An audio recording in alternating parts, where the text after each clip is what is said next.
はい、皆さんこんにちは。日向ほっこり谷垣です。今日は、お外は台風7号の接近ですごい風が吹いています。はい、そこでちょっとね、お家で遊ぼうかなと思ってこういうセットをこの間買ったのでやってみようと思います。はい、まずは飛ぶ練習ね。はい、こっちぴょん。なつちゃんこっちぴょん。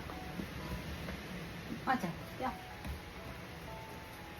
まずこっち。はい、こっち。はい、まずこっち。まずこっち。あ、ちょっと。あ、そう。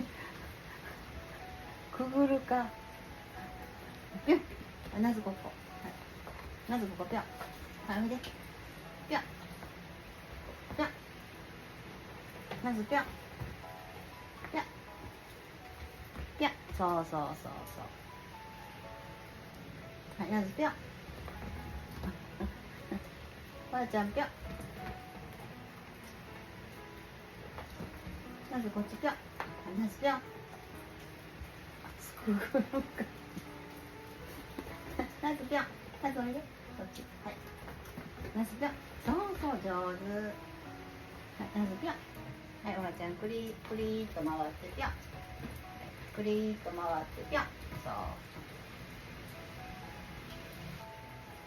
なず、はい、ぴょん。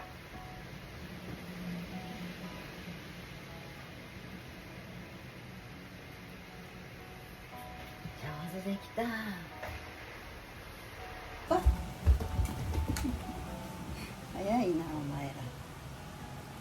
はい、今日は外は台風です。こんな感じです。結構ね、雨降ってきましたね。